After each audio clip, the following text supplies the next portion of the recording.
My question is that if we're to follow these 4 criteria for aggression, we have limited resources to pursue all nations that should be pursued.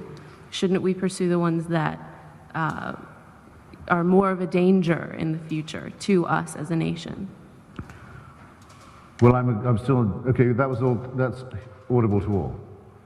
Okay, if it's intelligible to you, it isn't to me. I'm awfully sorry to say. I mean, I don't know what example you have in mind where these scarce resources might have been better employed. Iran has not invaded neighboring countries. It's been the victim of invasion. Actually, the Iranians have been on the same side as we have been against Saddam Hussein, against the Taliban, and against Milosevic. They've not violated the Genocide Convention. It's pretty clear to me they've been cheating on the NPT, but that's only been found out because of the tremendous non-proliferation knock-on effects of the invasion of Iraq, which, if you notice, as well as disarming Iraq itself and certifying it as disarmed, got Libya to capitulate and hand over all its toxic and fissile stocks. They're all down to lock and key in Oak Ridge, Tennessee.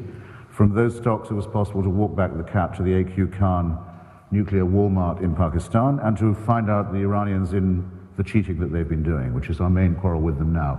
It's true that the Iranians sponsor international gangsterism, and I think should be made to pay for it.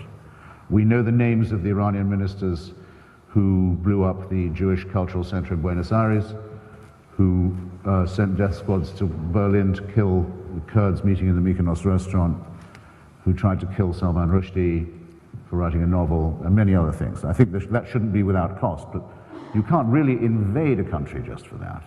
We know furthermore that Iran is a potential democracy, that it has elections where the people vote for their candidates who just aren't allowed to take office or power. This is not quite the same as the totalitarian nightmare of Iraq. So I'm sorry, I can't see the force of your question, and even if there were some more and better examples, it doesn't seem to me that there would be any case for exempting Saddam Hussein from the judgment that must fall on a government that is a serial violator on these 4 crucial questions. I don't set up criterion and decide which countries we could intervene and invade and which countries we shouldn't and how we should do it. Because what I've argued, my burden of my argument tonight has been that we have, that the U.S., first of all, we aren't operative. It isn't we, it's these U.S. rulers, and they don't represent our interests no more than they represent the interests of these countries. They are not motivated by Mr. Hitchens' 4 criteria. They're motivated by interests that have been long-standing. They have invaded about 80, they have intervened in about 80 or 90 different countries around the world. In Africa alone, about 50 countries, there's only 53 on the whole continent, 50 countries have received U.S. military aid. The U.S. has supported about 11 major wars in Africa over the last 30 years and consistently doing that. About 7 million people have died in Africa. It's one of the most war-torn continents in the world because of U.S. interventions. And to sit there with a presumption and say, well, who should we invade? Who should we invade? Who should we not? No, Iran maybe qualifies for one of those criteria, but not the other 3, or maybe none of them at all. And to do that kind of game is to overlook really the huge picture and the terrible crimes that have been perpetrated.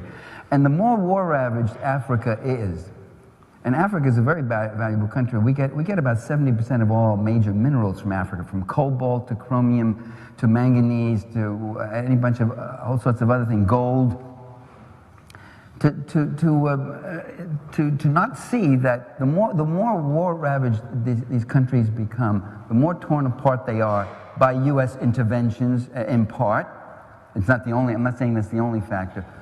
The poorer they are and the more willing and ready they are to sell their resources and their labor at pitiful prices. And that's the goal. The goal is to keep the world poor. The more hungry, the more impoverished you are, the harder you will work for less and less.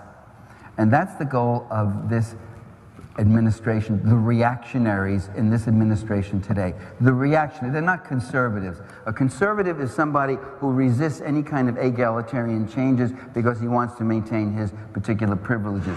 These people aren't resisting change. They are vigorously pursuing changes. They are reactionaries. Their goal is to get us back to 1900. Why do you think that Americans don't work for 17 cents an hour the way people do in Haiti or Indonesia? Is it because we're so much more self-respecting? No, it's because we have reached a stage of historical struggle where we don't have to do that, and the goal is to get us back. In 1900, the United States was a third world country, half a century before the term had been invented. We had typhoid epidemics in eastern cities. We had mass underemployment. We had hardly any public education to speak of. There were almost no human services. The human services consisted of a soup kitchen in the back of some church, maybe, Salvation Army or something like that. And people did work for subsistence wages. And that's where they'd like to get us back. Not just the Africans, not just the Middle East, not just any place else. The goal is a class victory. The goal is to get you working harder and harder for less and less, which means more for them. To get rid of these bad habits of you thinking you have a right to a paid vacation, to job security, to health care, to environmental protection, all that stuff. All the money spent on those stupid things is one less dollar that goes into my pocket. And so the goal is to make the world safe for the Fortune 500. Not just economic plunder and money as such, but it's a whole class, society, and system. And 1 minute. One. You could have a minute, I finished. Thank you.